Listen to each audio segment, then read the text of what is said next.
Good evening and welcome. Welcome to everybody here and watching at home. It is with great pleasure and privilege that I sit before you on this beautiful Tuesday, May 8th. The time is now 6:30. I call this meeting to order, and we will have our invocation by Father Pete Elizardo Jr., St. Joseph Catholic Church, followed by the Pledge of Allegiance. Mr. Pete Crisp, you'll do it first. Let us pray. Gracious and loving Father, we do come to you with grateful hearts as we continue to celebrate the gift of your Son's resurrection. And we thank you for the continuous blessings you bestow upon the city of Alice. We most especially thank you for the many people who make Alice home. Thank you for all the residents in all the neighborhoods that embrace the city limits and allow all together to be called Alice. Thank you for all those who believe in Alice and have their establishments of business here and abroad that benefits the good of all the people that call Alice home. And thank you for our city government. We ask that you send your blessing upon them and their efforts, that they apply all that is of you to the efforts that they will speak of this evening. We ask that you send the grace of humility to our mayor, to our council, and to all of us, so that we will always have the good of the many in our hearts and never allow anything to take from us what is not in the good of the many. Bless our mayor, Vanover, bless our councilman, Crisp, and bless our councilman Burke and councilman Carrasco and councilman Molina, for they have been chosen to lead us. May they lead with a heart to serve, and may they lead with a love to bring about what is the good that will benefit the beautiful city of Alice, where many, we pray, will continue to call home for themselves and their family. And we ask all this in your holy name. Amen. Amen. Please face the flag. I pledge allegiance to the flag of the United States of America and to the republic for which it stands, one nation, under God, indivisible, with liberty and justice for all.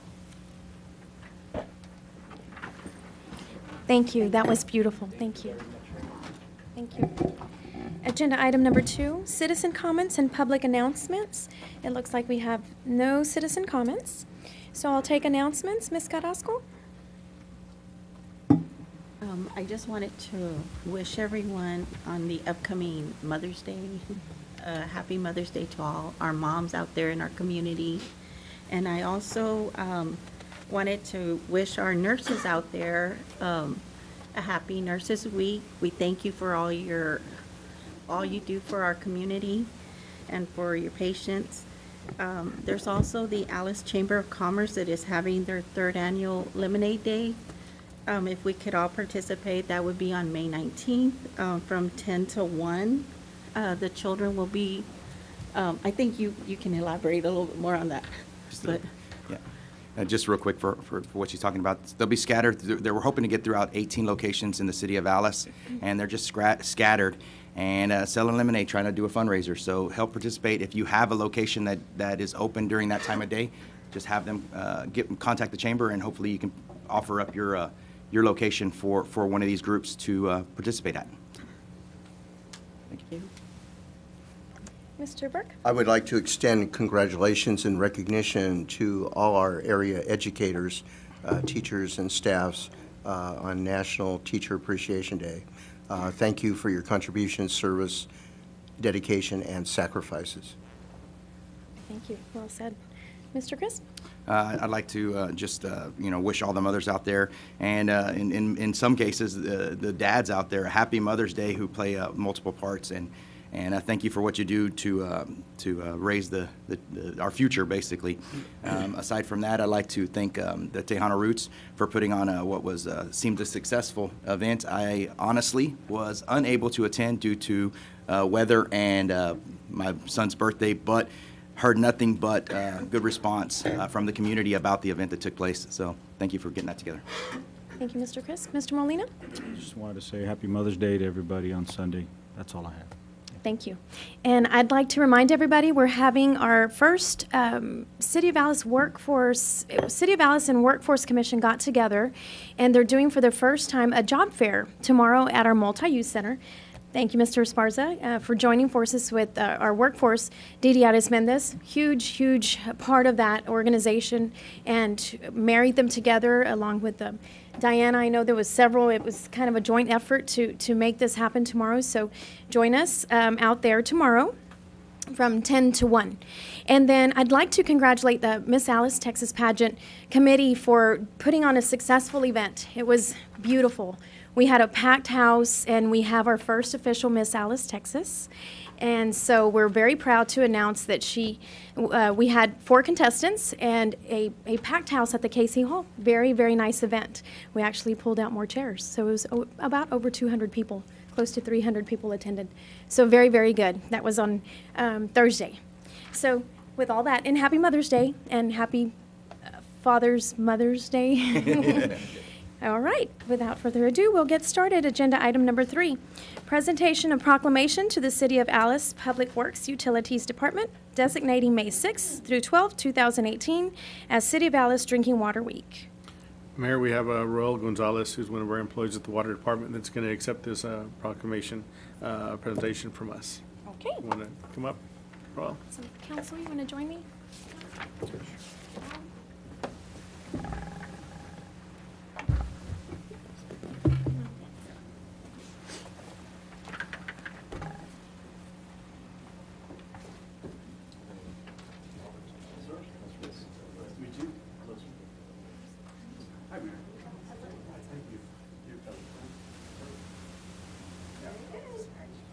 Proclamation from the Office of the Mayor, Jolene B. Vanover, whereas water is our most valuable natural resource, and whereas only tap water delivers public health protection, fire protection, support for our economy and the quality of life we enjoy, and whereas any measure of a successful society, low mortality rates, economic growth and diversity, productivity, and public safety are in some way connected to access to safe water, and whereas we are all stewards of the water infrastructure upon which we and future generations depend, and whereas each citizen of our city is called upon to help protect our water sources from pollution, to practice water conservation, and to get involved in local water matters through learning our water story, and whereas the Alice Water Authority joins the City of Alice in support of Drinking Water Week.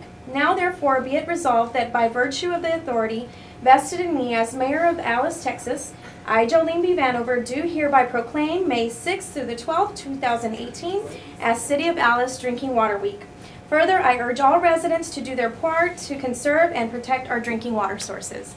Great job. Congratulations. Thank you, ma'am.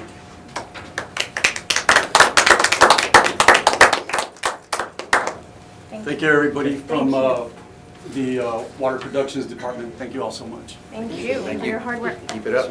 Thank you.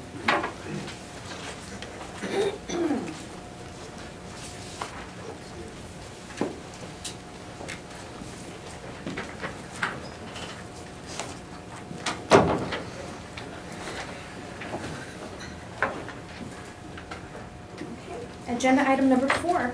Here's status report from City Manager concerning A, City of Alice and Workforce Solutions of the Coastal Bend Job Fair, and B, City of Alice drainage projects. Thank you, Mayor. This will be quick. You mentioned the job fair. Just to reiterate that it's going to be tomorrow at 10 a.m. to 1 p.m. at the Multis Complex. I do want to go ahead and let the public know some of the employers that are going to be there. American Income Life will be there. Alice ISD. Del Mar College Transportation Trade Services, Blake Full and Wider Automotive, Real, Fesco, Texas Energy Services, Halliburton, Oil States, Ultimate Labor Group Skill Trades, Sam Kane Beef, Coastal Compass, Coastal Bend College, OxyChem, Retama Manor, and National Utilities Discount. Those are the confirmed employers that will be out there. So I encourage anybody that's looking for a job to go out there. And the Workforce Commission are going to have some staff out there to help answer questions. They will also have a mobile unit with a computer and internet access as well over there. So once again, the job fair will be there tomorrow.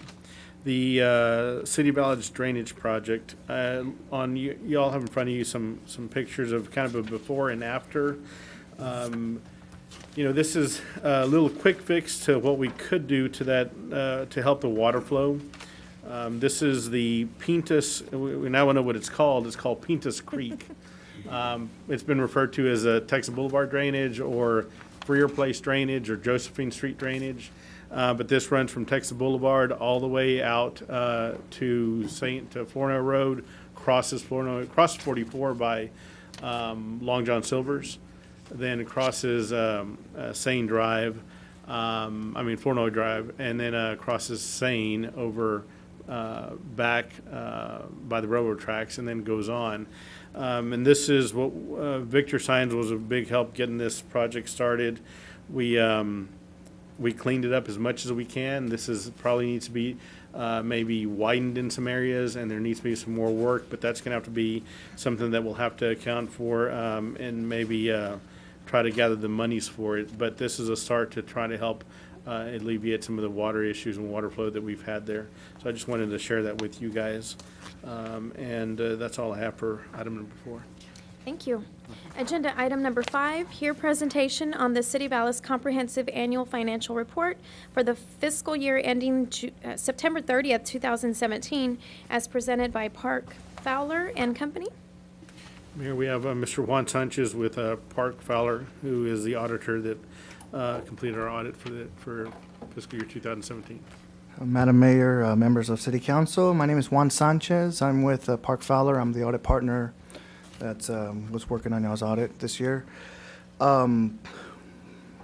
What I have you should have in front of you is a copy of the report to City Council and also a copy of the annual report, which is called the CAFR. I was going to go over those 2 items with you. Mainly, I'm going to stick to going over the report to City Council. The CAFR, I'm going to go over that as well with you guys, give you a little bit of information on how to understand it and where you can find information if you're looking for it. But it's a lot of data, so I won't have enough time to go over all of it. But I definitely get you some information on where to look if you need to find something, and I can answer any questions if you guys have. So if you go to the first report, the report to City Council, you'll see we have a required communication letter from our firm to the city. This letter is to communicate any of our material weaknesses or significant deficiencies that we found during our work. We did find some areas for improvement that we are calling significant deficiencies, and they're not material weaknesses. Material weaknesses are going to be items that are deficient to the point to they're materially misstating the financial statements, and it's a control issue, and we didn't find any of those. I can go over those findings with you. The first finding is going to be improving the bank reconciliation process. We did note that while we were performing our procedures, there were some unreconciled items and some old items sitting on the bank reconciliation. Nothing was material, but it was still something that should be corrected, and so we made recommendations to fix that. Our second finding has to do with segregation of cash disbursements. It's basically a segregation of duties issue, and that had to do with the same person having the ability to enter accounts payable, sign checks, and also perform bank reconciliations. We only saw that for part of the year, for a small part of the year, and that was because there's small staffing issues last year, and I guess that was the way that the department decided to handle it, but we spoke to them about making sure they're always considering segregation of duties whenever even if there's a small staff, we can always find a way to kind of mitigate that risk, because we don't want to allow the opportunity for someone to commit fraud or put someone in a position where someone else can commit fraud and then point the finger at them because there's, the holes there. So we're just trying to eliminate that. My next finding is more of a communication than anything. It's really has to do with the capitalization policy is not within the state guidelines. It should be at $5,000. So I figured the best way to communicate that would be here and to make sure that it gets fixed. My finding number 4 is going to be around the allowance for doubtful accounts. The methodology that's being used right now by the city is a old methodology that is not very well supported. There's not a thought process that I could get an answer out of as far as the way that works. But somehow the calculation gets us pretty close to where we need to be as far as it goes. So it's not a material weakness, but I do think that it's in the best interest for the city to revisit that policy and make sure that they come up with something that they can support and something that they can analyze, more frequently. So those are going to be the findings that we reported. If you go to the next page, these are some other required communications. These have to do with basically our communications to you, letting you know our responsibility versus your responsibility. It talks about any adoption of new accounting principles. We did have the new accounting principle, GASB 74, with basically it's just additional disclosures over your other pension, other post-employment benefit plans. New GASB required us to include more disclosures over those items. So that's kind of what that covers. The big part of this is if we had any disagreement with management, which we didn't, if we had any issues that we discussed with management, which there wasn't any, or any difficulties encountered while we were performing the audit with management, which we didn't. So those are the big points to communicate here. The next page, we'll go over some of the significant estimates that you have. You can read that if you want. It's just a kind of an overview of those processes. And then you'll find a listing of all the audit adjustments that were posted. Those audit adjustments might look a little long, but they're actually year-end adjustments that were needed to be posted after we got the trial balance from your finance team. We had to post a few adjustments to make sure that we closed out the year-end with certain transactions that are not normally ready at the end of the year. So it's most of the entries that were posted are common entries that most cities have the auditor post. Some of the entries were reclassifications that were provided by the accounting department. So there were some issues while they were going through their work. They found, oh, this should have been here and there. So we would audit it with them, go through it, and make sure we're putting it in the correct category. And then there was one adjustment in there for a prior period adjustment, which I'll go over in a minute as well. We can turn to the financial report now. Now, in the financial report,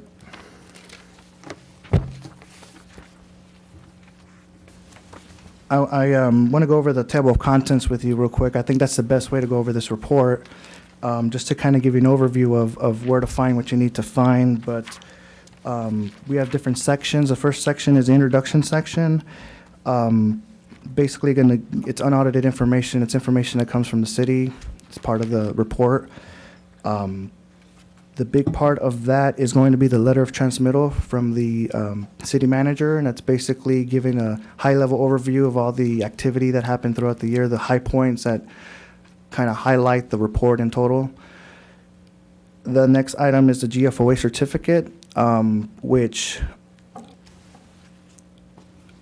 was awarded last year, and there were some comments that we got back from the GFOA, and we implemented those into this report. So this report is in a lot better shape than, it always just gets better when we get those comments. And then the next section is the financial section, which is you guys are probably most wanting to look at. And that's going to start with the the independent auditor's report. And you guys had a clean opinion, which is also known as a unqualified opinion or a unmodified opinion. So we had no issues with any of the numbers after the adjustments were made that management posted and that we posted. So after that, you'll find the MD&A, which is basically it's another overview of the city's activity. It goes over a really high-level overview of the different changes that happen with debt, capital assets, any long-term items, and any of those changes as far as the fluctuations from the year. So this is where you're going to probably find any answers to the questions you might have as far as changes from year to year. You'd want to come to this section of the report and look, and it should give you an answer on some of the real high-level items that change from year to year.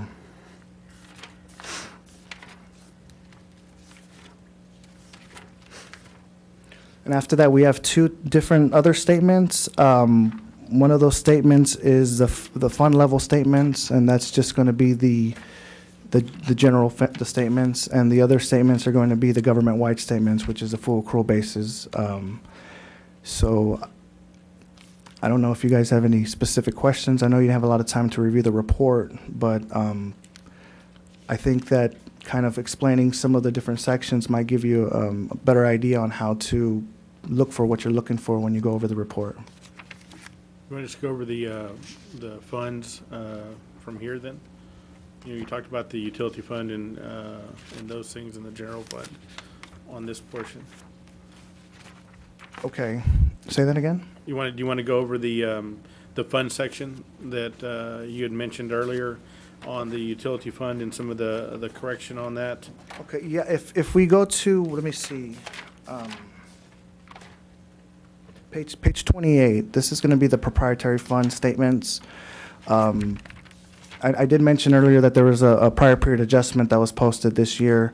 You'll see it here in the solid waste fund. If you go down on page 28, we had a previously reported deficit fund balance of $880,000.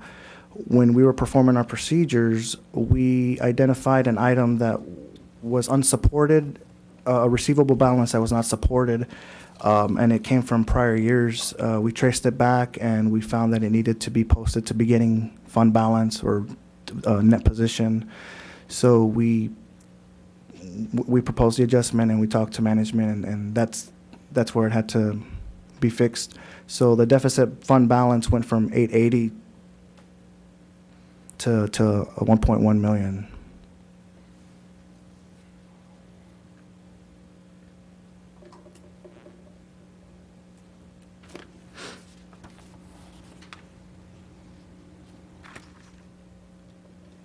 As far as being restated, it was restated from 880 to 1.1 million, so. I mean, I'm not sure if you guys have any specific questions on any of the other items. On, I'm sorry. Go ahead. On the findings, just for clarification, some of the significant deficiencies, some of those have been corrected though, correct? Yes, sir. I did put a section that shows management responses, and in those responses, there was either implementation has already occurred or there was a process. I think everything was already corrected except for the capitalization policy will probably have to be amended, and also, well, I know that you have to revisit the allowance for doubtful accounts. So, and I know that the accounting department is cleaning up that bank reconciliation. So they're aware of everything, and they're working on correcting it. So on those, on the significant deficiencies, so the capitalization policy for moving forward, that's something simple that can be addressed, brought back to the council to change what were you, 1,200? Yes, sir. To 5,000 to follow state guidelines. And so that's a pretty simple fix. The allowance for doubtful accounts would be, we just need to create a methodology for. Yes, and it's going to be focused more on the proprietary fund. The utility receivables are what needs to be reviewed as far as that policy goes. As far as governmental receivables go, you guys have a different way of determining whether those are collectible or not, but it's the method you use for the proprietary funds.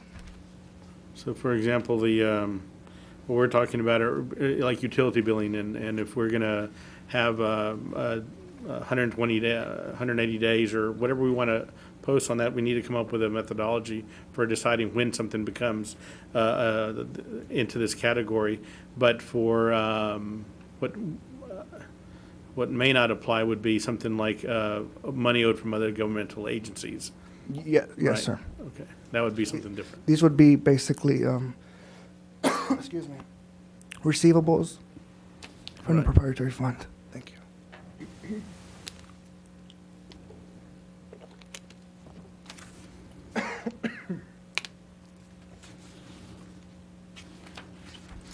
The other thing that I had visited with Mr. Sanchez about is on the capitalization policy, though, whether we would consider that as necessarily a significant deficiency, and whether there's a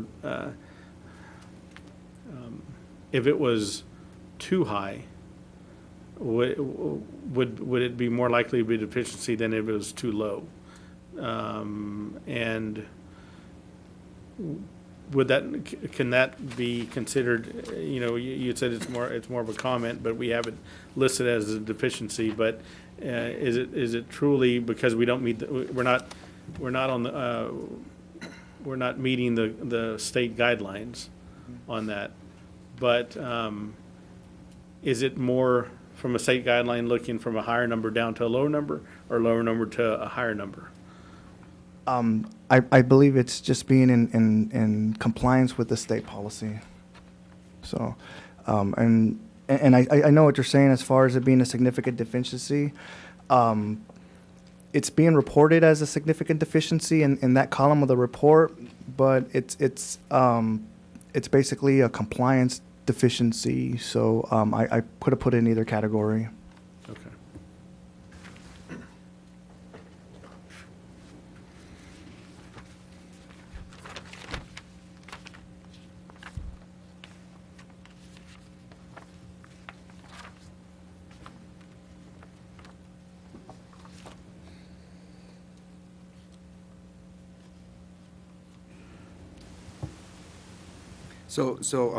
We've just been given this. I'm gonna Yeah. put this up Yeah. real quick. We're obviously gonna have to go home. We're gonna review this, and are we gonna direct questions here, or here? That's a good question. I am open to do whatever you guys would like to do. I would suggest that I know you didn't have time to really review it, and we're trying to get it approved.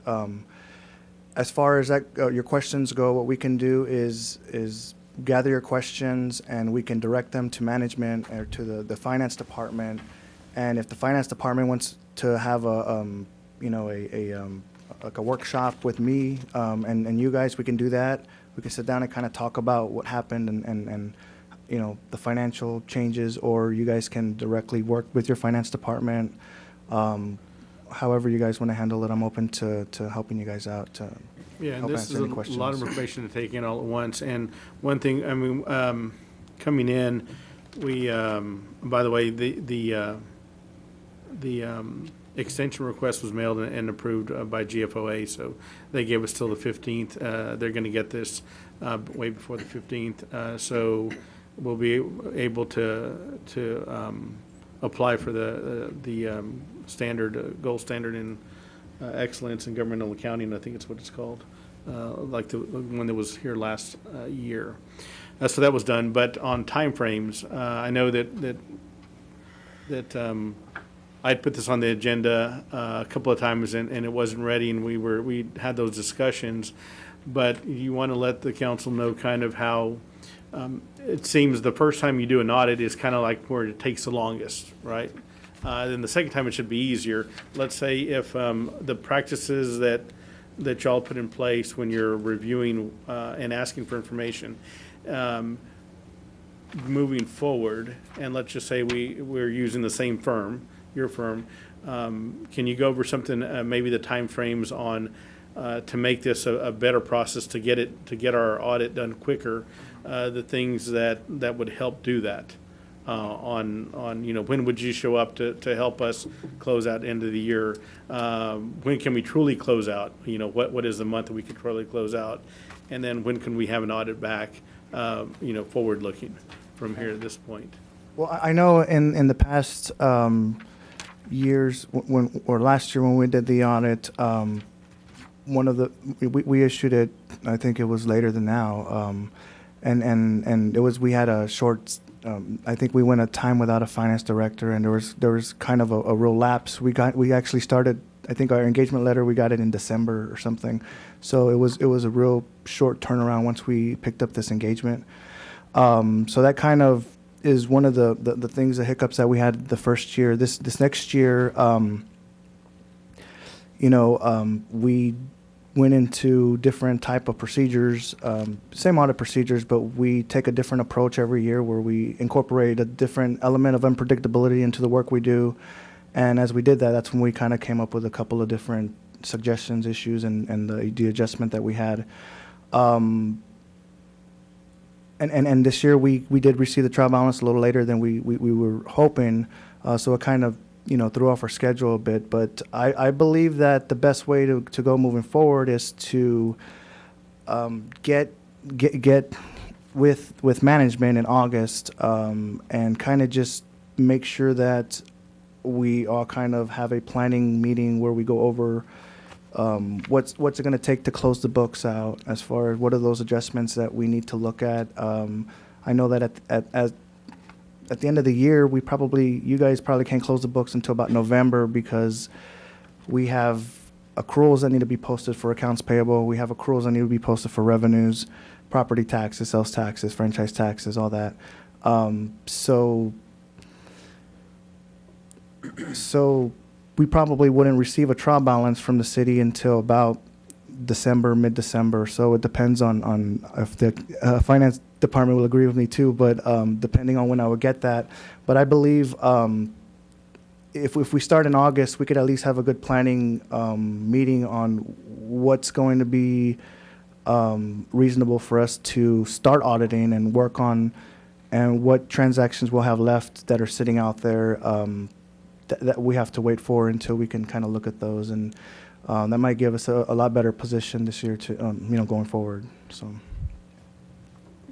Noting sales tax doesn't come in for 2 months late. Right. So obviously, we wouldn't even be able to hand over the final trial balance until then, so. And sometimes, and that's what some of these bigger adjustments sometimes happen on. Exactly, yeah. On these, so. Exactly. So, and that's fine. If we were even to get the trial balance without some of those adjustments, we can start our work. It's just, we have to be aware that we're pending these adjustments in order to complete our work, and we're pending the support, because a lot of times we'll get an adjustment and no support, but we still have to audit it. We still have to kind of verify that those things took place. So it's still a little work on our side, but if we can plan ahead, then it doesn't add up to a lot of work. When's the original due date? March 30th.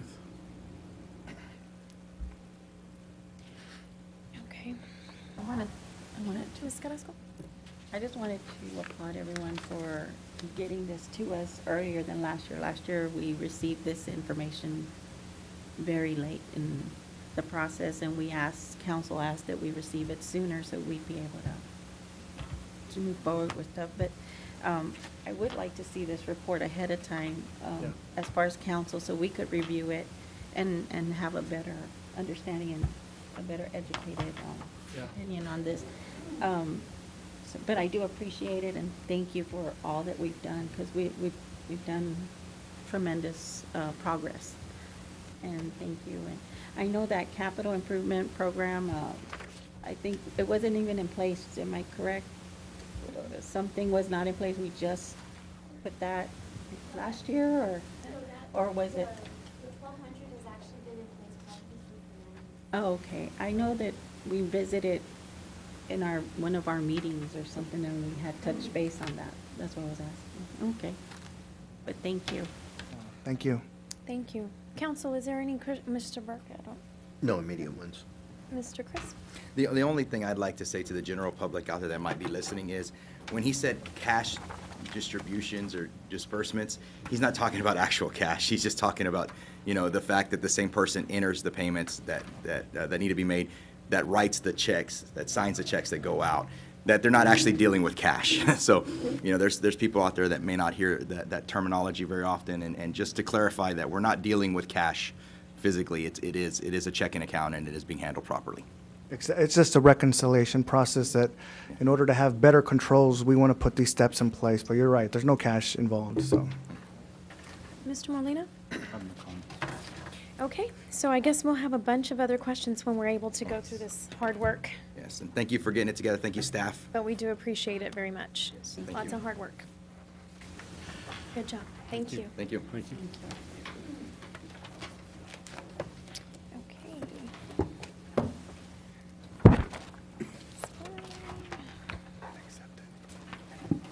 Okay, agenda item number 6, discuss letter from Texas Comptroller of Public Accounts dated 4/27/2018, received by the City of Alice on 4/30/2018 regarding overpayment of local sales and use taxes.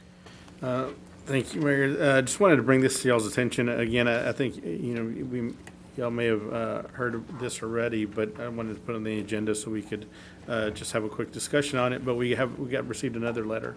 And so, about an overpayment, and this is for $328,396.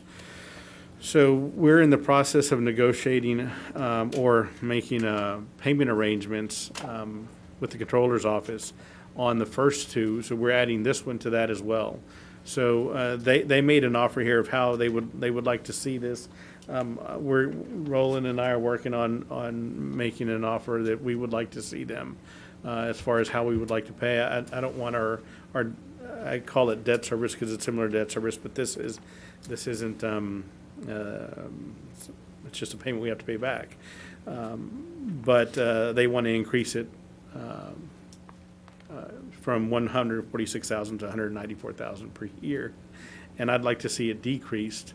We received this money, sales tax revenue, in good faith that it's money that's owed to the city based on sales tax, and the Controller's Office is giving us this information.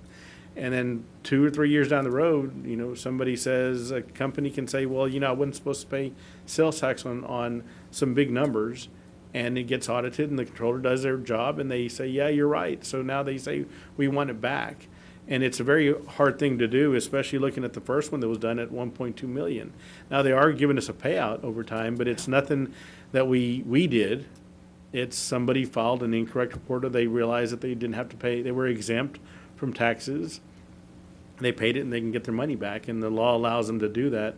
Now, we have talked to our state representative about trying to help us with this issue, and he's been real good making contact. James Lozano has been real good making contact with the Controller's Office. So they want to see what we can pay back. In other words, and what we feel comfortable paying back as far as the time frame and the monthly amount. But on the other end is we really want to see if they can make a change on this as to something like if it's 3 or 4 years down the road, maybe the company shouldn't get the full amount. They filed a report and now they're looking at it again, and so maybe there should be a penalty so we wouldn't have to pay so much back as well. So there's some things we'll be working with JM on this, and I'm sure a lot of other cities are getting hit with this type of thing, but more so for us, this has to be oil field related because the numbers are large, so it has to be oil field related. But in the next day or so, Roland and I will get an offer letter back to the Controller's Office and see what they'll approve. But I want to lower our monthly payment. I don't know if they'll do it, but I just have a feeling that, more are going to come. We talked about this last time. The last one was 300, and we thought there may be more coming, and sure enough, a couple months later, we get another letter. So, if we lower our monthly payment and they do continue sending us more, then maybe we'll have the capacity to pay it back in a certain amount of years. But I just wanted to bring this up to y'all's attention and present it to y'all again. Council, any questions, Mr. Molina?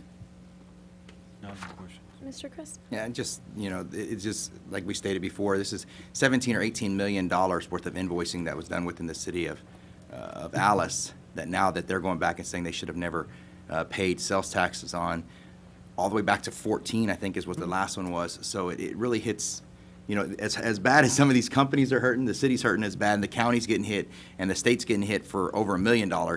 So there's a lot of money changing hands here, and, it would be great. Like we said, we're working with JM to actually change things for small towns and for hurting towns like we are. to not have to get hit like this. Additionally, if I'm not mistaken, there were 4 additional audits that came in this month as well that were small numbers that they just decided to take out of our payment. So it's things like that we need to work with the state and actually, to protect ourselves, to protect our citizens, and to protect our budget. I mean, we can't live when they decide to come in and take 8% of this month's pay that we should have got just out of the blue. So we need to continue to work with our state rep and anybody that's willing to listen and just Right. holler from the rooftops. So thank you for staying on top of that. Yeah. Thank you, Mr. Chris. Mr. Burke? Yes, Mr. Esparza, you were, hit it right on the head when you said there needs to be some legislative remedy to this, to put some more responsibility on both the company and the state controller's office, either in terms of limitations, timeframes, penalties, so that they accept some of the responsibility for the way they're billing and the way payments are being dispersed. Yeah, exactly. Not all just fall back on the city or other political entities.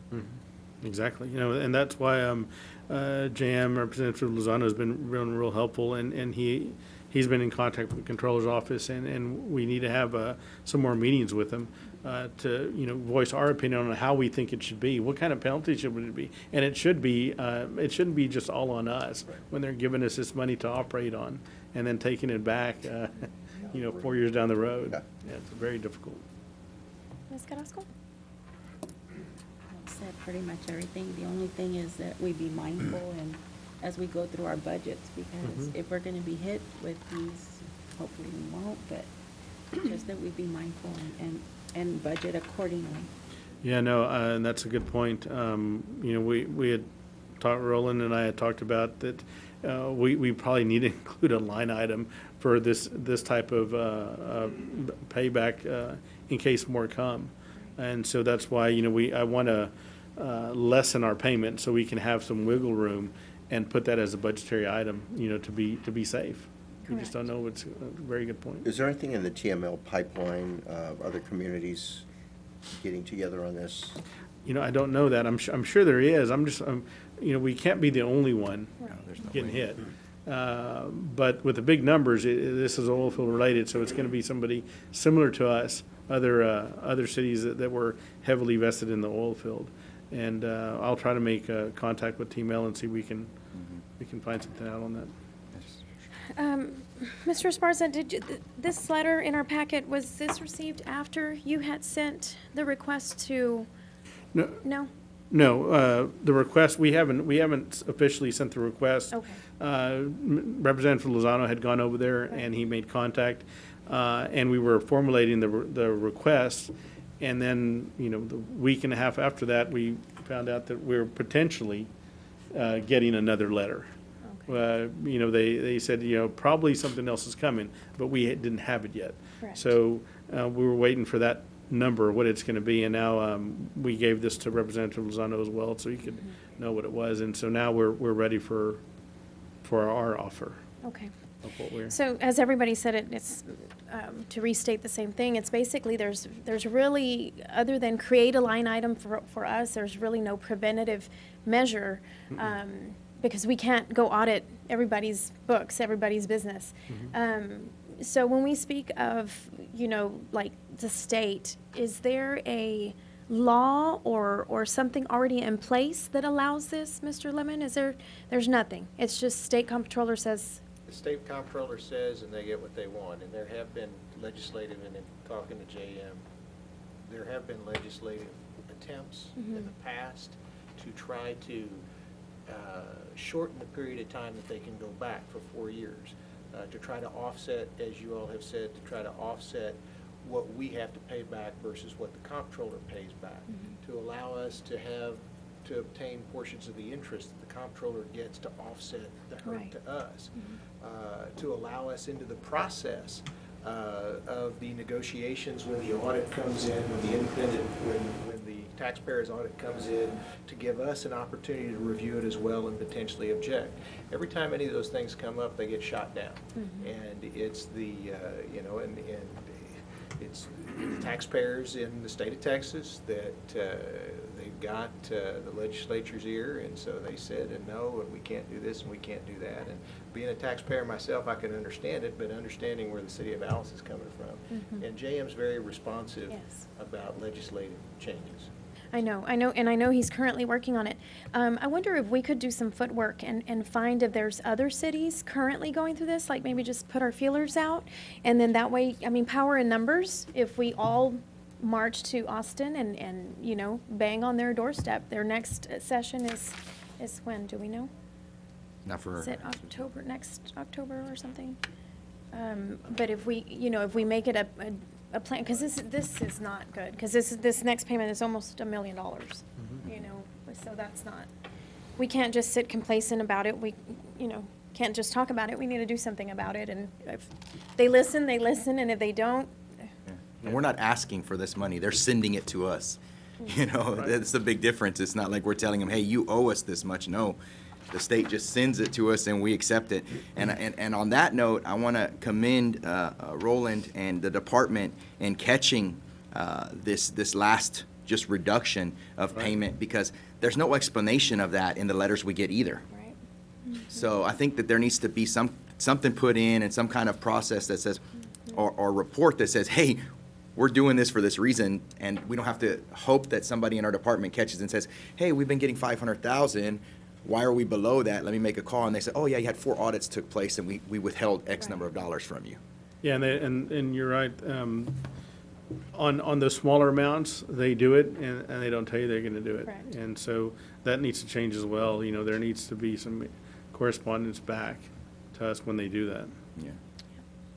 Okay, council, we've got Work to do. work to do. Yeah. Okay, agenda item number 7, discuss, consider, and act upon process for the sale of city-owned property, specifically 3001 Old Kingsville Road, the old Boys and Girls Club building, 10 acres of land, more or less, described in warranty deed dated 9/4/1963, recorded in volume 221, page 554, deed of records of Jim Wells County, Texas. Mayor, if you don't mind opening item number 8, also they're related, they're Okay. kind of the same. Okay, agenda item number 8, discuss, consider, and act upon process for the sale of city-owned property, specifically Harkins Industrial Park, 9.82 acres of land, more or less, being Lot 5, and the east 3.00 acres of Lot 4, Harkins Industrial Park, Section 5, subdivision recorded in Volume 7, page 39, map records of Jim Wells County, Texas. Mayor, this is coming back. Last meeting, there were both these properties were out for sealed bid. That bid date came and went, and nobody bid on these. And so those bids would be open last meeting, but there were none. So we brought this back to see how you wanted to proceed. You really have 4 options on this. You can either do nothing and leave them and don't proceed with trying to sell them, or you can list the properties for sale with a broker. You can do a sealed bid again, or you can send them off for public auction. And these are conferring with our city attorney several times to make sure that all those options are available, and he agrees that those options are available. So this is just coming back for direction on how you guys want to proceed with that. Okay, council, Mrs. Carrasco? I know that one of the options perhaps would have been an auction instead of the sealed bid, or listing it with an agent. In my opinion, I think auction would be one of the best. I have a question for you as an agent, real quick. Yeah. Is do people actually show up to these auctions? Because we've seen before with some of the stuff that you get people sometimes and sometimes you don't. I mean, the Halliburton yard went on auction for about 9% the value that it was listed for, and nobody showed up. So you know what I mean? So it's hard to kind of to say that. And as an agent, I'd like to get your opinion on that. As an agent, we don't deal with auctions. Oh, okay.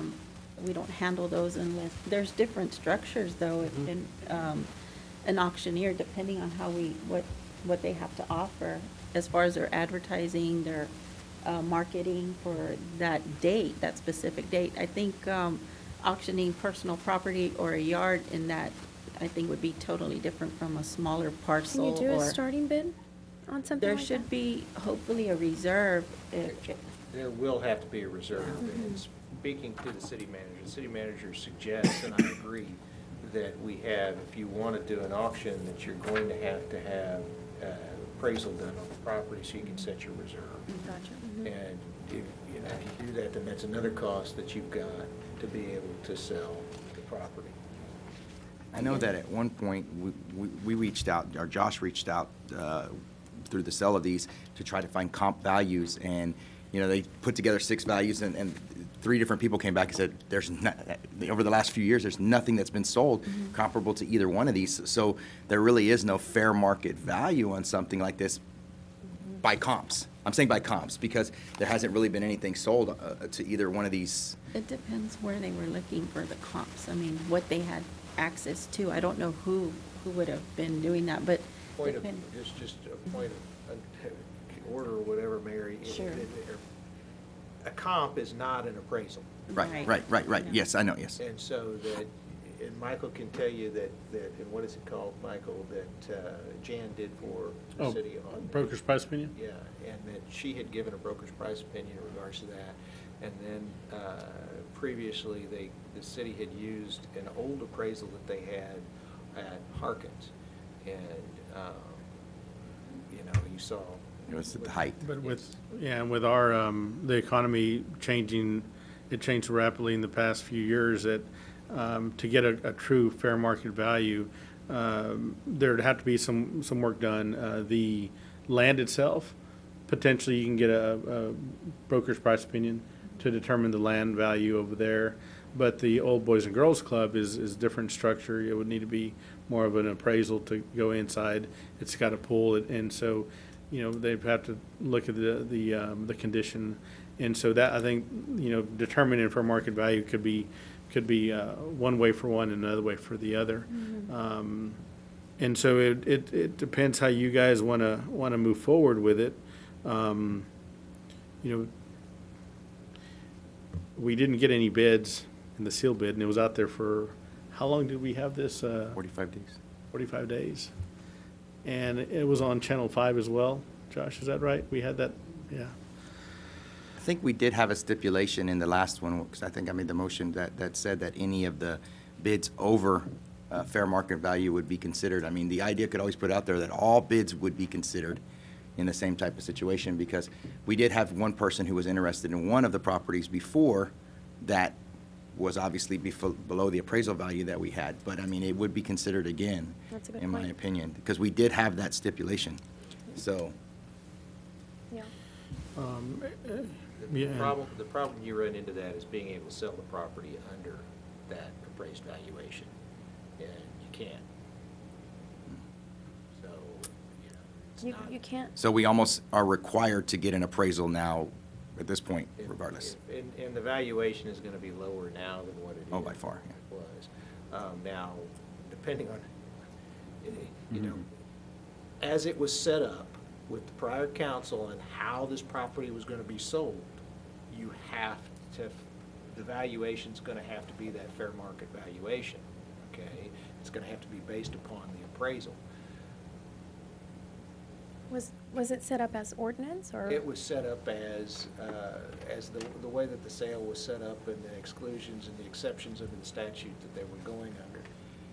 And so with that understanding of how they were moving forward and how we've proceeded in those footsteps, I'd tell you the same thing. Now, you could always get into the question, and this isn't necessarily a question that you all, we're going further and further afield of what's in front of you all right now, but whether or not it's actually recreational park property. I mean, it's in our Parks and Recs department, it's got parks equipment on it, it was used for Parks and Recs types of things, but generally there would be different rules in regards to if it was just general city property. Now, again, we're gonna have certain restrictions and whatnot, but, on Could the horse we- we're on, the horse we've been riding, we're going to have to, we can't sell it for under that. But could we revisit that as council in a totally different time, probably, than that council set up these requirements or rules or to selling it? And yes, you could, but, I don't know how, in factually how it can be determined not to be recreational or park property unless you just say, fine, it's not. Or if you start using it for something else other than for that and whatnot. I just don't know. That isn't something that we've discussed or had to get into. So, but the way the ordinance is set up is that you guys can sell it under one of three ways, sealed bid, public auction, or through a realtor, the way the ordinance was set up. The city charter requires us to either take, if it's a valuation of over $1,000, before we put it up for sale, to do it in a fashion where we can take sealed bids, or we just put it up for auction, which has happened, and we had none. It also allows you all to set procedures for the sale, and so my statement is in regards to the ordinance, you all allowed for other procedures for the sale as long as we hit that charter provision first. So it's. Mr. Burke, any questions? No, right now. Thinking about it. Mr. Molina, any questions?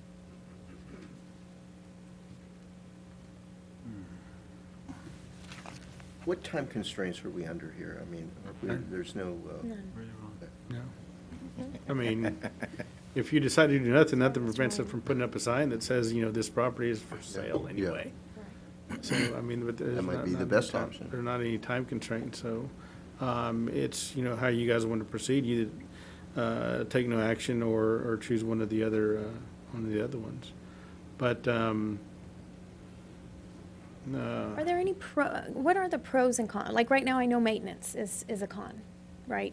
So what are the other, what's the big reason to have to sell, or, I know we don't have to sell it now, but why did we put it up? Just, why was it put on I don't there know. for sale? The first time it was just presented to, and this is the council before the council, Yeah. was just presented to actually put property back into the tax rolls. And I think at that time, there was actually some people who were interested in the Harkins for a project. Correct. Mhm. So, that, just to try to start making it into a minimal money raiser as opposed to, maintenance. And it's several acres, so it's, mowing it is no small task, and maintaining it. So that's why it was put on initially. And then the south side, we were actually spending more with the one tenant that we had in there than we were making off of Right. it. So that was an issue for us. So technically, can we just put a sign, hire an agent, put a sign out there and just let it run its course and let somebody handle it? Just Could we- list it. well, and you could, and then but we But still would would need to we find out what go into that problem, the park problem? Well, I think the Well, you could go ahead and get the appraisal done and find out what it's worth, and that would be your reserve through the agent. That's the minimum valuation, and you could always get more than that. You could always No, ask- I'm not asking that. The park issue that we had Well, before. and then that as far as the procedures are there, as you follow through with the procedures, with the last council and what we've done is, that, yes, based upon that, is you could go ahead and sell it in those regards based upon the ordinance that was passed. That you could go ahead and do those things. If it's not park property, then I would tell you you'd have to sell it, in my opinion, you'd have to sell it either at public auction or you'd have to sell it through sealed bid. Okay, so I guess let me clarify. There was an issue before that it was a park. So we ran into this big roadblock because we wouldn't be discussing it today if that hadn't been a problem. So it's a problem if we haven't cleared that issue. The issue's been cleared. Like I said, I don't know how it's gonna be determined that it's not a park. There's no facts or circumstances, in my estimation, that have come forward or been brought to light to show that it's not a park. I mean, it's a soccer field. It's how it was donated for. That was the purpose it was donated for.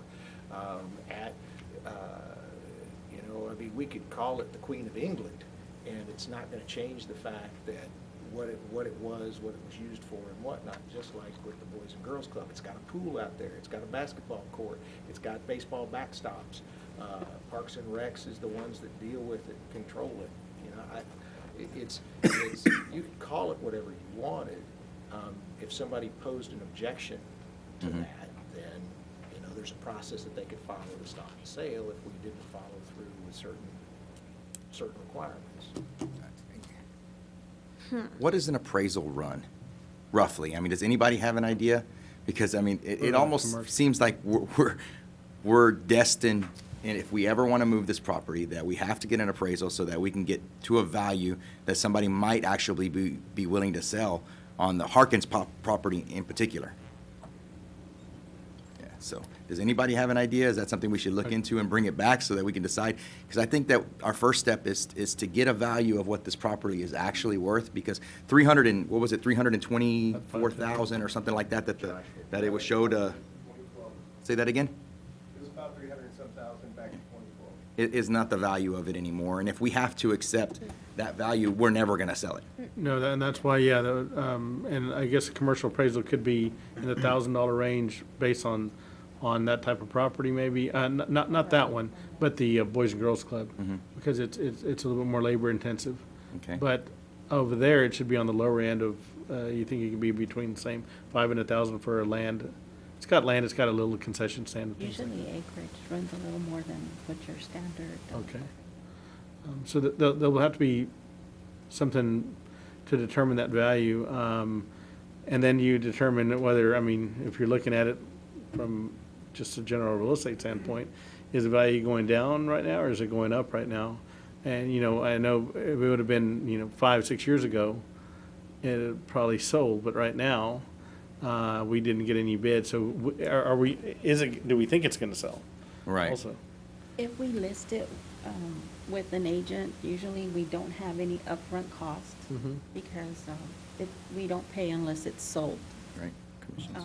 With an auction, we will have, is that the same or, An auction would, Pay the auctioneer. but is it part of a buyer's premium or? an auction typically would have, the buyer pays a typical premium.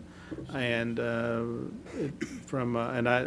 discussions with auctioneers, it would be like an advertising fee probably.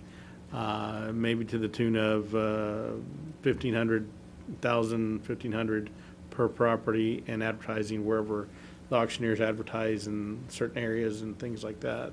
And that would be a cost.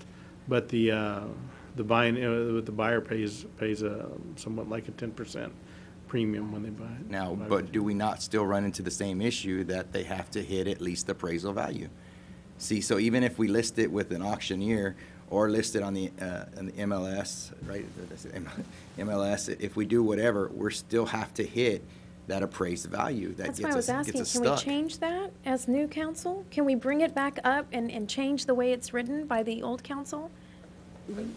Again, that the law requires for park property to be sold in a certain fashion. And that's not our law. That's not ours, that's state statute. Okay. And so that's. Because it's a park. So we're going back to then, it is a problem because it's a park. It's 253, and you have to do it, and Yes. you have to comply with the requirements of the state law. So then it is a park. So if Mr. Joe Blow wants to buy it, well, it's a park and it, It has to hit that appraisal minimum. Yes. See, and because we had a bid. We had somebody who wanted it, Yes, and we then did. this came forward, Yes, that we it was a did. park. yes, we This did. was at the very beginning of this council's tenure. That's right. And it was one of those deals where we had to, put the brakes on because it was identified as the As a old soccer fields as a park. And that was a So- huge problem. If we ever want to sell this, appraisal is a given, because there's no way that we're going to get that value out of it. I mean, it was about a third, not even, it was about a fourth of the value But that was offered. That was an old appraisal, right? Yeah, Mm-hmm. 2012. That's So what I'm saying. we I'm have sure it would come down. Um, Yeah, that was in 2012, which was, pretty much, I mean, we had almost 17,000 more sales tax dollars then than we have now, so. Now, John, is that the 17 million, only sorry. problem with it being labeled as a park, is the appraised value? Or it has to be used as a park? Well, and again, that you all can say that it's not a park.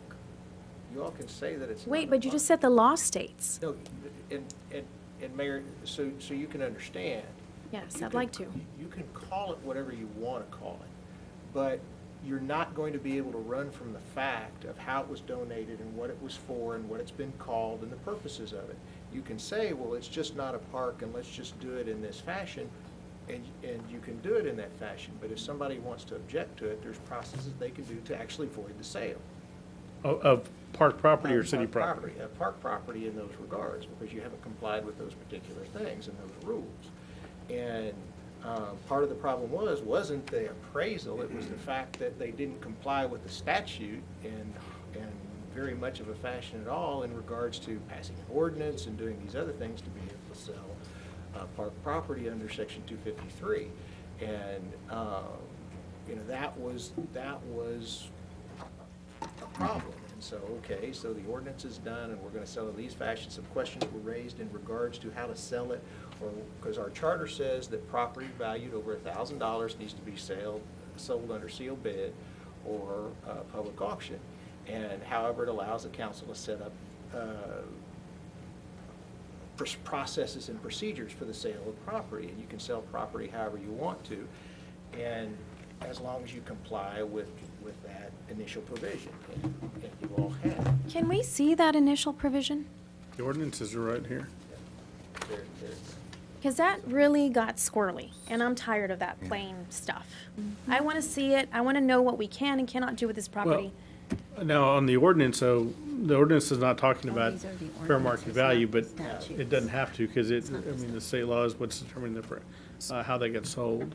So we Those are the two issued an ordinance so that we could sell it under the statutes properly, Yes. basically, right?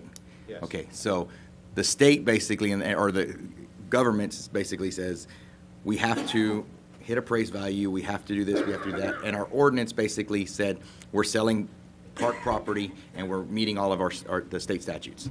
Yes, the ordinance is saying that y'all agree that, and John, correct me here, it's saying that they agree that it could be sold, and it is park property, and these are the ways that we can sell it. And so it talks about the listing and the sealed bid and those, so, and that's the same ordinance that we're operating under this agenda. If Continue. you guys want to move forward, it's still the same ordinance. It was written in a fashion that allowed councils to make different determinations Right. on how you wanted to sell it. And specifically under the requirements, generally selling property in the city of Alice, that's Section 71 of your charter of finance.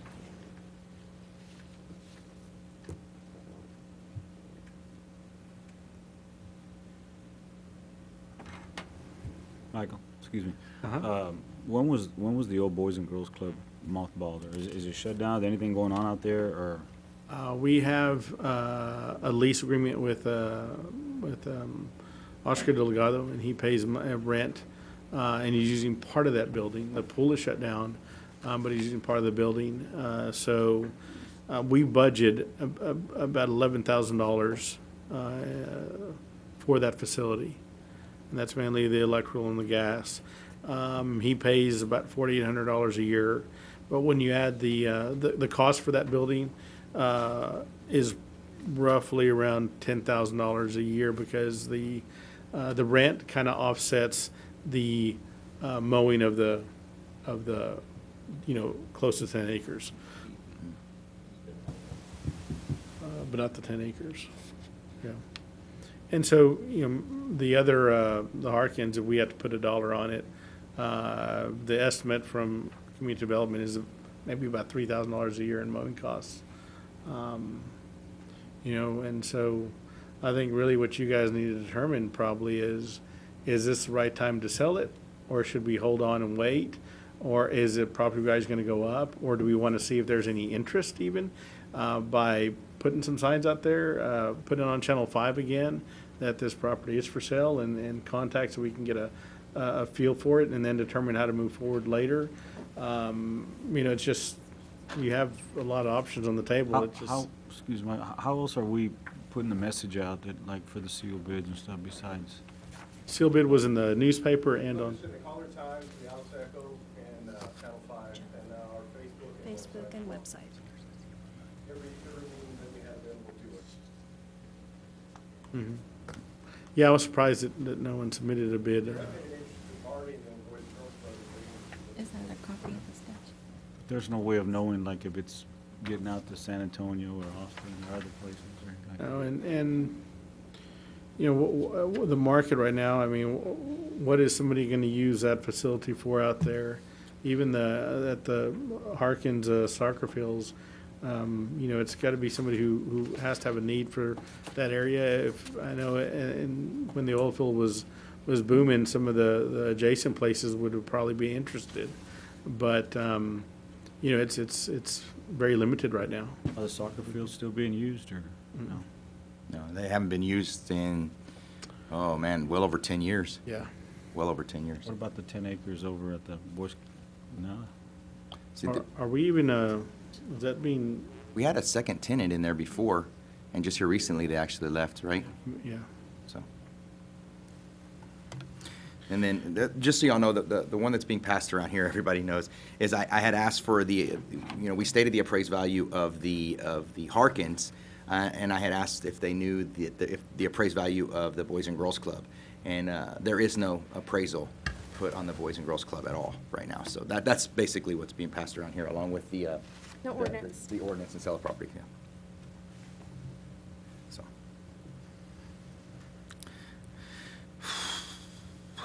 So we're looking at about $13,000 a year is what we're spending to maintain these two properties.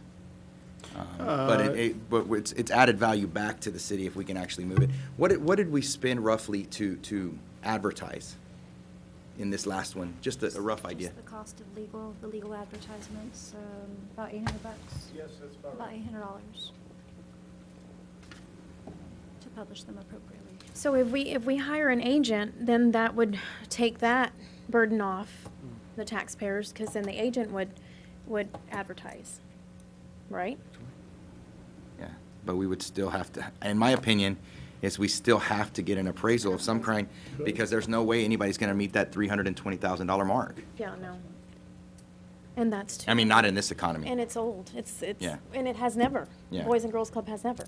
And and the Boys and Girls Club has not had an appraisal, so how would that work, Mr. Lemon? Because, I mean, because it's never had an appraisal. If we have to sell over the appraisal, it's zero, so any offer would have actually been acceptable on that one.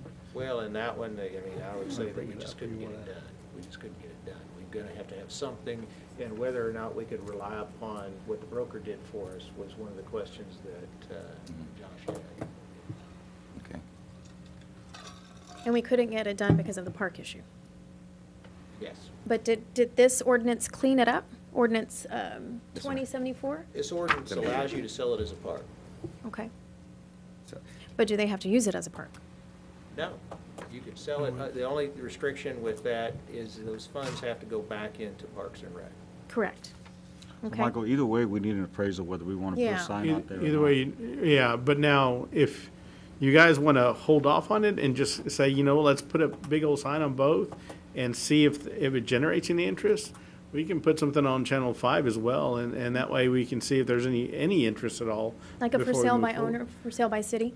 Just a regular city sign? property for sale type of sign. And not necessarily now, John, how would we make sure, I mean, That it's we legal. wouldn't be selling it right there, but it is potentially for sale because we have an ordinance, we just haven't set the means on how to sell it, correct?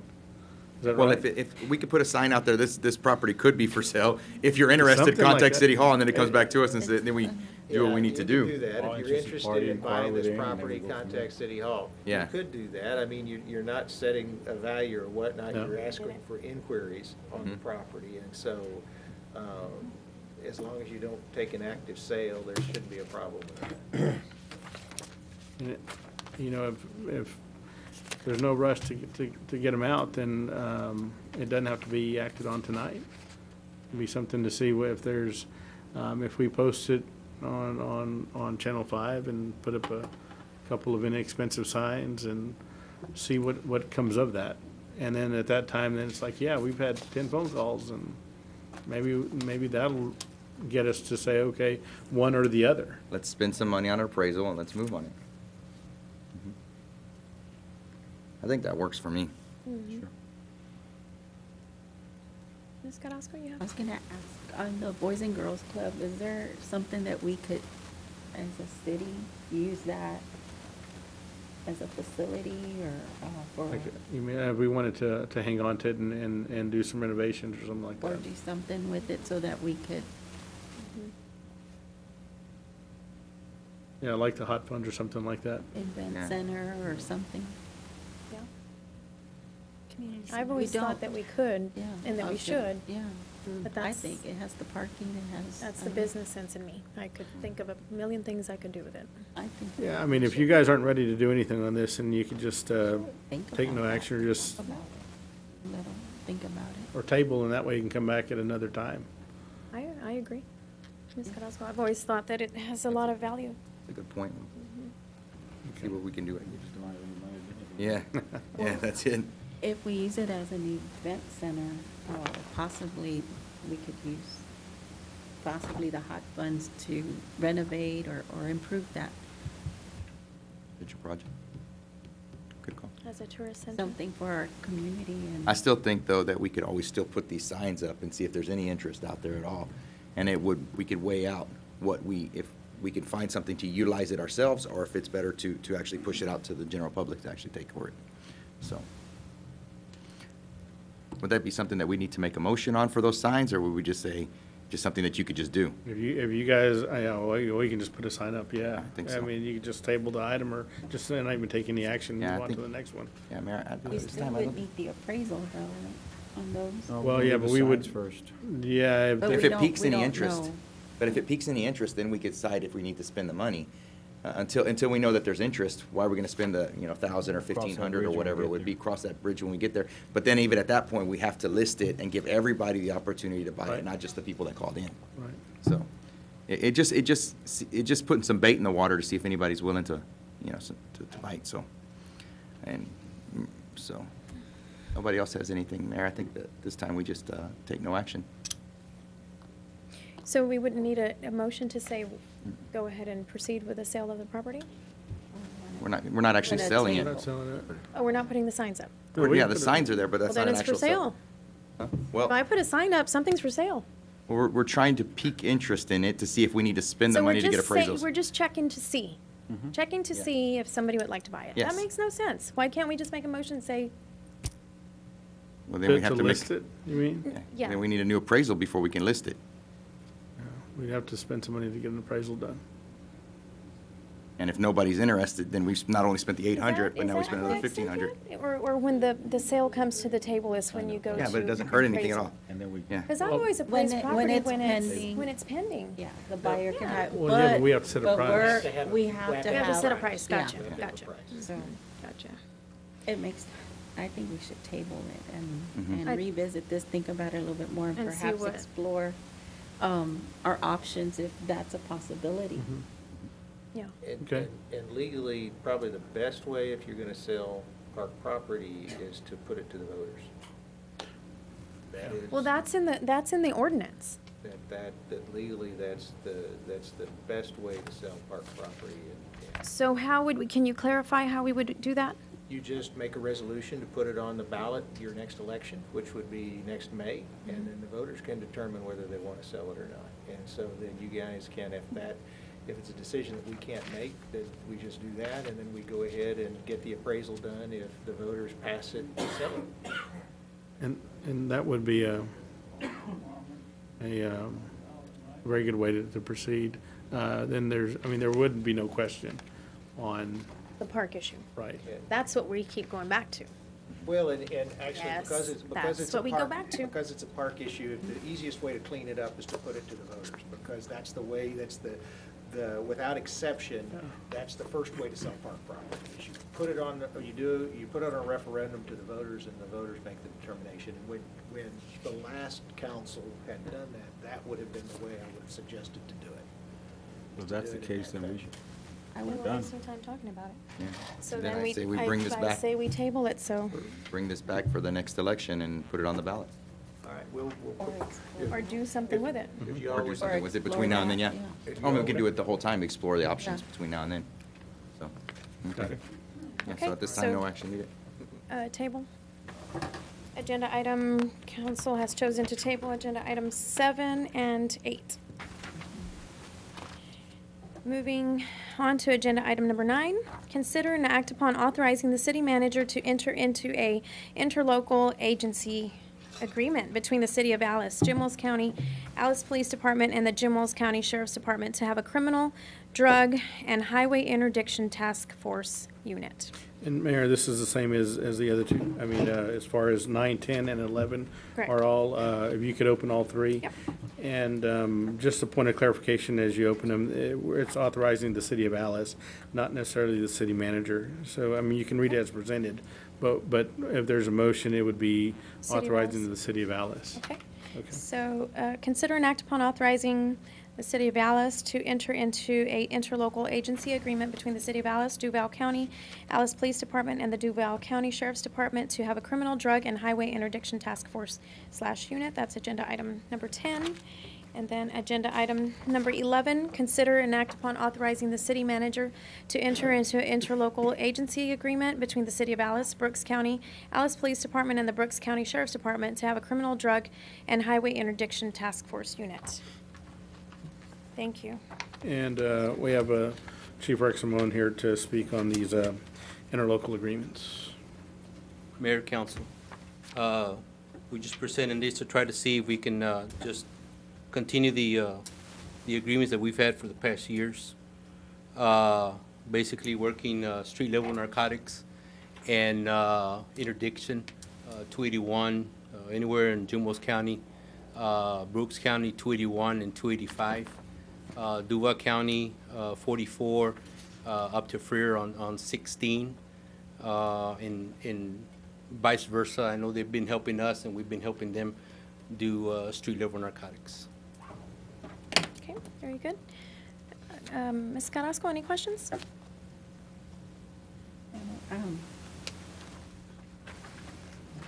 No, go ahead. Okay, Mr. Burke? And with all these agreements that you're presenting tonight, they're pretty standard agreements that we would see around the state, around the country, pretty Yes, sir. in the language and all Yes, the sir. provisions. Legal is, Mr. Lemon assisted the city with preparing the paperwork. How many agreements do we have presently? What, Right now, we have the verbal agreements that we've had. yeah. And just recently, when 2 meetings ago, if I'm not mistaken, we put this together. I contacted Mr. Lemon. Mr. Lemon contacted the agencies, and we came up with the agreements that we have here in front of us. Have the ones we have been beneficial to us? Have we, Oh, yes. the outcome's been positive? And- Yes, sir. It has. Did you go over this, I'm sorry, did you go over the splits? On the splits, Jim Wells County, it's 45, 55. 45 for us, 55 for them.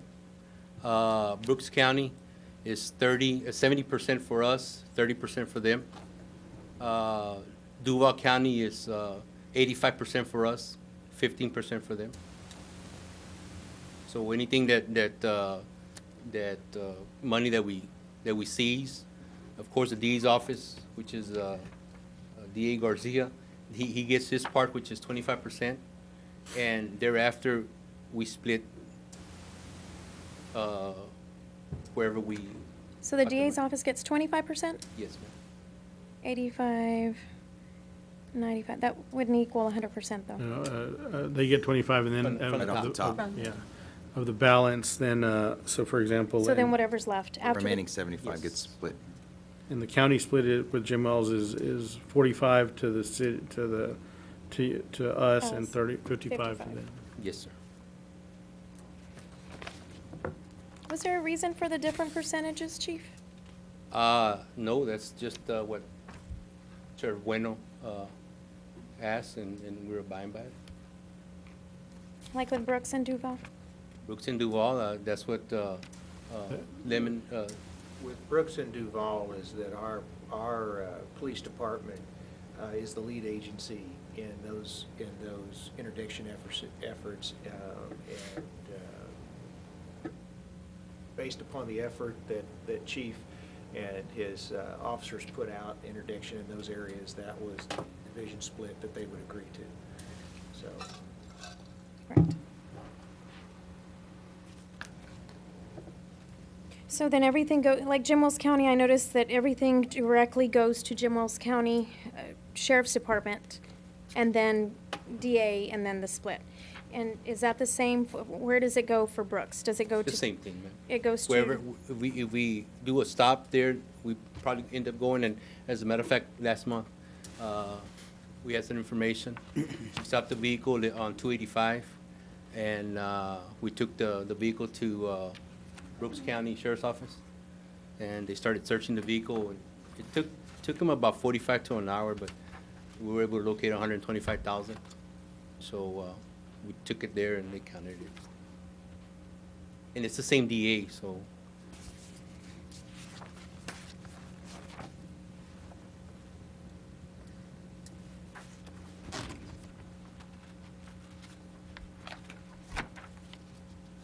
How far into the counties do we actually go? I mean, is it just 44, or is it beyond that? I mean, like, is it, you know, some of the little county roads themselves, or? Go everywhere, yes, sir, everywhere. As a matter of fact, 1554, we go 141, up from 624 down south. Okay. We can go anywhere. And at the same time, out of courtesy, we let the sheriff know, hey, we're gonna be transmitting on their channel, so they'll know that we're working, the highway or wherever we're doing. Okay. They'll know we're on there. Very good. And we've had verbals with these 3 counties for a while now, and all of them have been beneficial, or is this something new with some of these different counties? Oh, no, I think I've expressed Duval County Sheriff Ramirez, due to the fact, like Mr. Lemon said, we take the lead in assisting them to execute warrants, street level. And in return, when we need to, our funds are low, we usually go to Sheriff Ramirez, and he gives us up to $2,000-$3,000 to.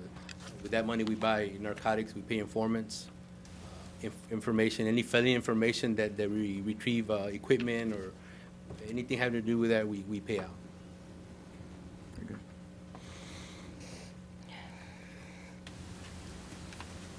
So going over disposition of forfeited assets, it's slightly different, Mr. Lemon, from Jim Wells to Brooks to Duval. Is pointing out that it's submitted to Jim Wells County Sheriff's Department. It's real clear, where it's not so clear at the other ones. Is there a reason why it's not clear? Well, this is The this- language? This actually is the interlocal agreement that Jim Wells County used, that we made the changes to, the one that we have presented. But it's just exactly as Chief Ramon said, is that the jurisdictional agency that's there, they take possession of the assets. It's counted there.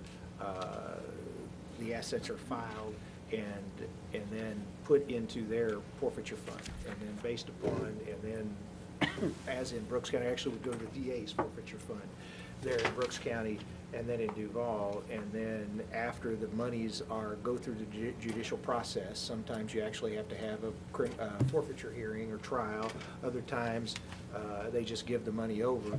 And then once the money is appropriately payable, then that agency pays out to the other agencies based upon this agreement.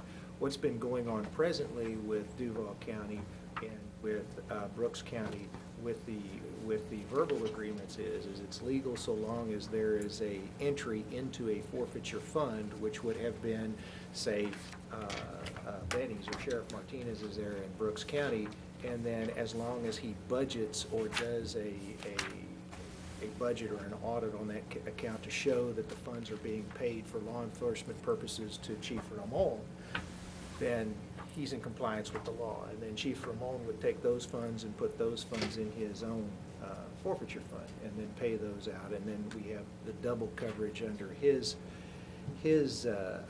budget as well as Sheriff Martinez's budget. And that's the way that they've been doing it. And pretty much it's going to continue, but now we're going to have specific contract provisions on the division and whatnot, the responsibilities. Correct, and that's why I'm asking, because it is different for the other two than it is for Jim Wells. Jim Wells is stated very clearly The course of highway interdiction shall be promptly submitted to the Jim Wells County Sheriff's Department, along with all other evidence and reports. And on the others, it just doesn't say that. It's kind of a very basic.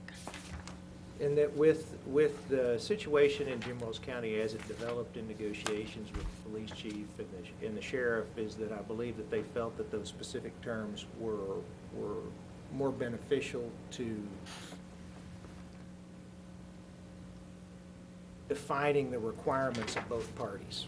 You know, who had to do what and what they had to do in those regards. Like in Brooks County, I know the sheriff's department has no problem keeping track of that bookkeeping aspect of it, and actually would prefer it, and will go along with it. And it's just the city of Alice's, our police department relationship with the sheriff's department, that I think both groups involved felt it was best to have specific terminology in regards to the agreement. Yep, with Jim and I Wells think County. it's well written for Jim Wells County. The other one is still vague. And in order to prevent, because I know that there was an issue with that, with the agreements, and it came down to specifics, which I clearly love the Jim Wells County agreement, but then we're still leaving ourselves open for vagueness, lack of accountability, so to speak. Because it's kind of just like, well, who gets the property? This is very clearly stated. Jim Wells County's isn't, and I'm just wondering why we couldn't make it clear with the other two, since they are almost identical, but there's little things missing. Just a question why it couldn't be the same. Clearly stated, no room for vagueness. Well, Did you create this document? this is a document actually that we got from the Jim Wells County Sheriff's Department from the prior agreement that the city had with. Yes, sir. Jim Wells County is clear. Yes. Maybe you're not No, understanding. and- Brooks is not, and Duval is not. And actually, Mary, the point that I'm trying to make you, this form came from Jim Wells County. Mm-hmm. The form that you have in front of you was an alteration that the sheriff wanted to make to this form based upon discussions with the police chief. When we put this form together, Jim Wells County, the form that Jim Wells County had was this form that you're seeing in front Right. of you. And I don't. But we have three different forms. I don't believe that there's any concern from the sheriff in Brooks County of any nefarious or inappropriate conduct on the part of either his department. Well, I'm sure it wouldn't come from their part, but on hi- for on his department clarity. or on the part of the sheriff, or on the part of the police department. And that with Sheriff Martinez, with Sheriff Ramirez in Duval County, as they both reviewed the agreement and have agreed that the terms are sufficiently specific for their auditing and legality purposes. And so, you know, they have a say in it too. And these were sufficient with them, and they felt that they were appropriate and have accepted the agreements. We're waiting, I believe, on the signatures from the sheriff and in Duval County and the county judge. In regards to Sheriff Bueno, he wanted to have something else in there, and as with any agreement, he and the chief discussed it. He prepared the agreement and presented it through the county attorney. But you as legal is my question, why couldn't I'm it just saying be the it's fine. same? I'm saying it's fine. I see say there. There's two parties to every agreement, and if the other party doesn't want to have the specificity that Sheriff Bueno wanted to have, I'm not in a position to force them to require that specificity. There is it's a bilateral agreement between two parties, not a unilateral agreement. Even though we're saying consider and act upon authorizing the city of Alice to enter into a interlocal agency agreement between. Yes, and the same proposition goes to Brooks County and to Duval County. But they're different. But let me ask a question But it here, does- John. They're different. Is this agreement that we're joining into with Jim Wells County, this is an old agreement that has been in place before, hasn't it? Yes. So, it got, like we renewed it? They redlined it. Whereas this one is. Because they learned from more the problems they standard. had with the previous, like the other two. But it says there, specifically says there also, that that the participating agency shall promptly submit to the appropriate lawful authority. So it doesn't leave it where it's not submitted to somebody. We've specified between the two, that it's just one person that one group needs to distribute it. So it is covered, that it's going to the appropriate No, lawful I authority. get that. So, But it's not like who. Like, Jim Wells County is clearly written, and that's just if we're the lead agency, usually, because obviously by the percentages, right? I mean, correct? You Well- get more of the percentages, so you'd be the lead agency. In Duval. In Brooks and Duval. yes, yes. So then, couldn't that language state that? Or it just but doesn't matter? we're not the We'll one just do whatever. distributing stuff, right? It's We're still not- going to their Well, it'll county. be over there because we're in their still Their county. goes- county. Yeah. Their county, It'll be distributed by by the county. by the county of Brooks County, by the sheriff of Brooks County, by the district attorney of the 79th Judicial District, which covers Jim Wells and Brooks County. In Duval County, it would be the 229th District Attorney, Judicial District Attorney, and the sheriff of Duval County, Duval County. And we can't necessarily take anything seized in that county out of that county anyway, correct? So the proper authority is that county that it was seized in. So why couldn't that be in the language? Just And- stay, I mean, I like clarity and accountability, and forgive me for asking for that, but that's all I'm asking for. And when we create an agreement, it's usually so that we can follow it. Or maybe Well, maybe I- I'm mistaken. I think one of the biggest issues that we have with Jim Wells County is that both Alice PD and Jim Wells County sit in the same county. So when it can't leave the county, it could end up in either one. So by specifying, we know be the where it's lead. going within the same county. When it's in a different county, we don't necessarily have any authority to bring it over here. So the appropriate lawful authority is the Keyword- county that it was in. Keyword, not necessarily. So we don't necessarily need to state it. Saying. Mr. Lemon, number It's fine. 4 I would try to not take care of us. cover that? Paragraph 4? I'll go there, Pete. In which agreement? The Brooks. Administration and supervision? Yes. Doesn't that cover and protect? And again, I guess when lawyers get involved, things get murky, but when you've got the relationship between the Alice Police Department, I guess Mr. Crisp has put it fairly appropriately, is that the relationship between the Alice Police Department and the Sheriff's Department is they felt it necessary to have this more specificity in there because, for instance, if Chief Ramon, without this agreement, if they do an interdiction inside the city limits of Alice, he takes it to the same authority. He takes it to the district attorney's office here in Jim Wells County, who's the 79th Judicial District, and that's going to be the agency that works the forfeiture. And so, I guess that is the most appropriate way to explain it and to put it. Whether there are other things at play as to the specificity in regards to the agreement that Sheriff Bueno and Jim Wells County put together versus those in Brooks County and Duval County, I wouldn't hazard a guess at it, but what I can say is this is a bilateral agreement, that these are terms and conditions that they felt were sufficient, and so this is the way we submitted it. Okay. Of course they're sufficient, because we've just had verbal agreements for how many years?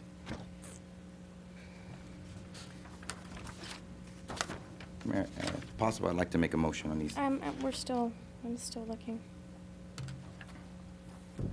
Oh, I'll ask for the motion, Mr. Crisp, when I'm ready. And just for clarification, to make a motion be clear about the city of Alice and not the city manager. Yes. Correct. Mhm.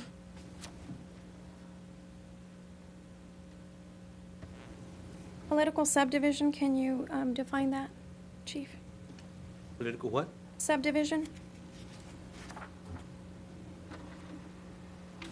I don't know where you're coming from with that, man. Okay.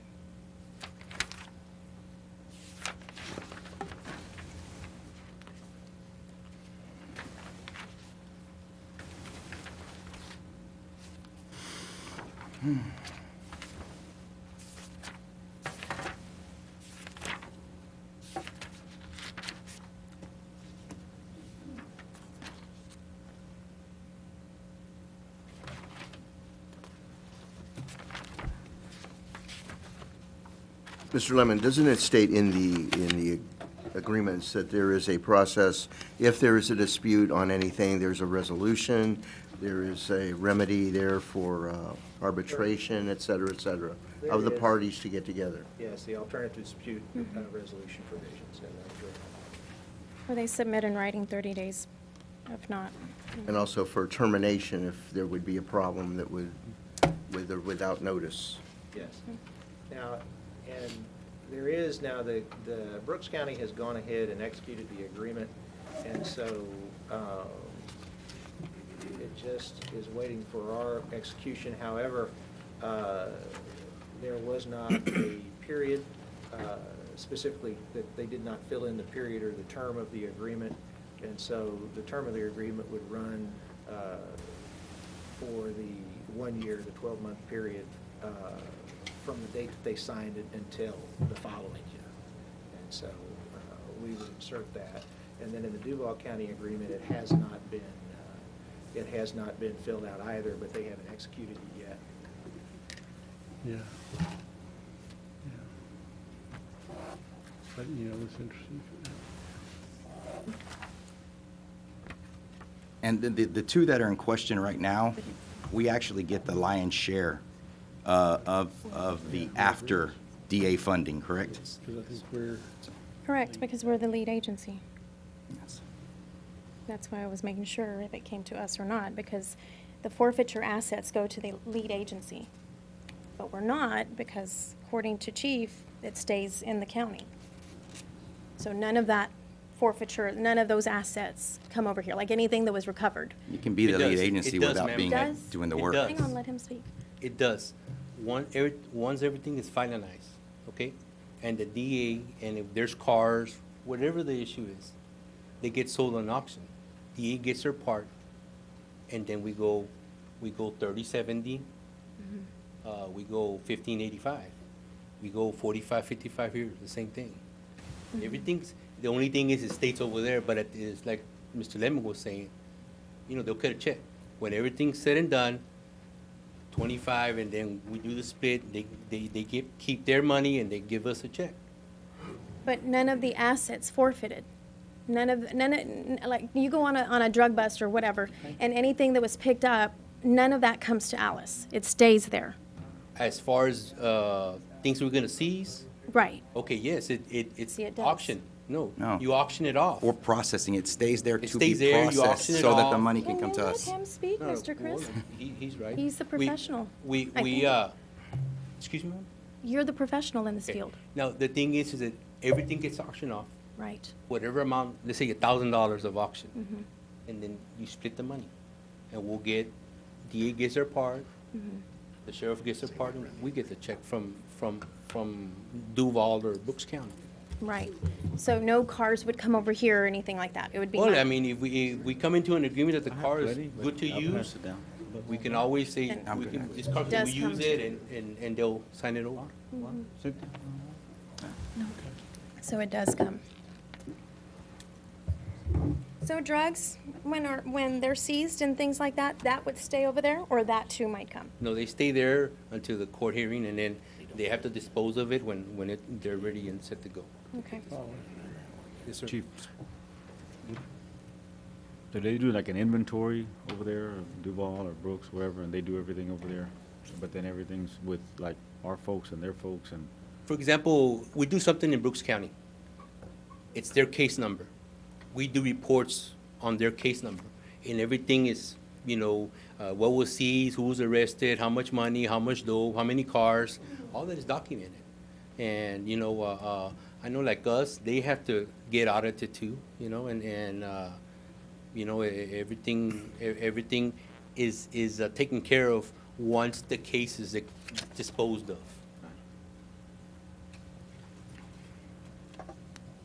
And that clarifies where I was going with, where I would like to be clear that all of that would stay there, so that we wouldn't incur any extra work from inventorying and things like that, because that we don't get paid for out of the funds, because it's only when you're there investigating it, but no clerical, according to their agreement. Right.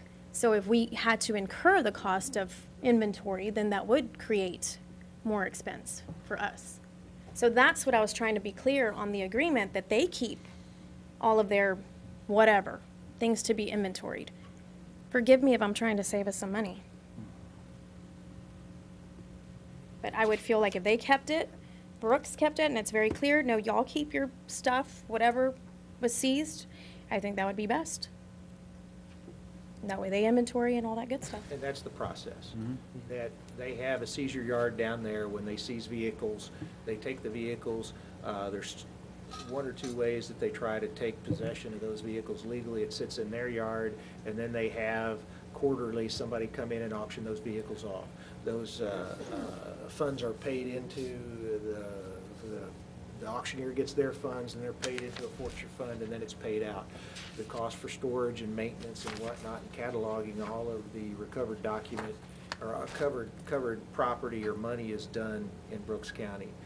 Here in Jim Wells County, it's done here. The district attorney's office picks up the case and goes from there.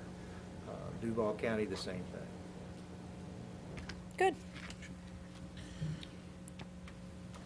And we understand that this supersedes all oral and whatever was discussed before. I guess everybody understands that.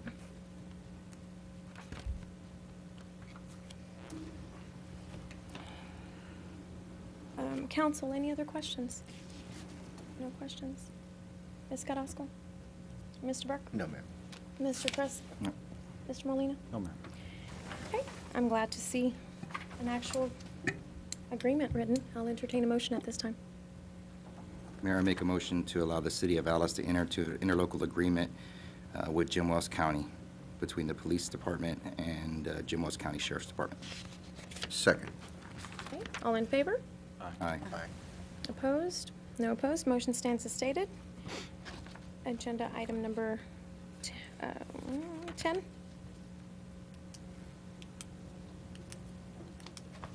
That was 9. Motion. I'll entertain a motion. for 10. Mayor.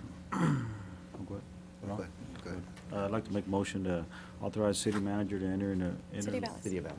I'm sorry, the City of Alice to enter into an interlocal agency agreement between the City of Alice, Duval County, Alice Police Department, and the Duval County Sheriff's Department to have a criminal, drug, and highway interdiction task force. Second. Okay, all in favor? Aye. Aye. Opposed, same sign. Motion stands as stated. Agenda item number 11.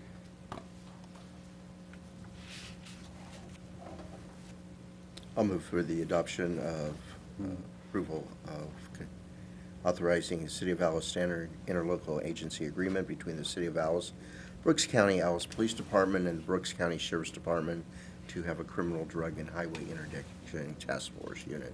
And point of clarification, Mayor, in regards to the term or the period of the agreement, that the agreement run from the date of beginning April 1st of 2018 through March 31st of 2019. For just Sure. Brooks? Yes, that would be Brooks, because Sheriff Martinez signed that on March 26th, and the immediately following date would have been, the month would have been April 1st. Okay, Ron, you got that? Include that to your motion, Yes, I would include the the date. date of March March 26th? 20, Or as the- stated. the- As stated, yeah. I'll second. Okay, all in favor? Aye. Opposed, same sign. Yes. Motion stands as stated. Thank you, Chief. Agenda item number 12, consider and act upon approval of minutes for the meeting of April 24th, 2018. Mayor, so we're now no more past 2 minutes. These are current the way they're supposed to be. The minutes that were in the agenda, we just clarified a few things. Actually, we struck some things on the ones that you have. The ones that were in the agenda had a longer narrative, which is not required, so we simplified that. And working on our on the process that we're going to continue from here on out. So really, we just struck out a lot of the narrative, and just like, for example, on page 2 of 5, on the ones that you have free, we just noted that Zach Gingrich with Carla Insurance presented. Instead of stating everything that was presented there, what was presented was on the presentation on the narrative on 4. So we just stated that who he was and who he's with again. And the same thing on item 7. We just stated that the Community Development Director, Josh Flores, presented, and we didn't have the narrative on it because it was on there under 7. So we're just streamlining it and making a few of those changes like that. So we ask that you approve the agenda items, not in the book, but the ones that were handed to you guys. I'll entertain a motion at this time, council. Mayor, I make a motion that we accept the minutes as presented at the meeting. Second. All in favor? Aye. Aye. Opposed, same sign. Agenda item number 13, adjourn and/or consider and act upon adjournment. This meeting is now adjourned. The time is 8:19. Thank you for everybody showing up.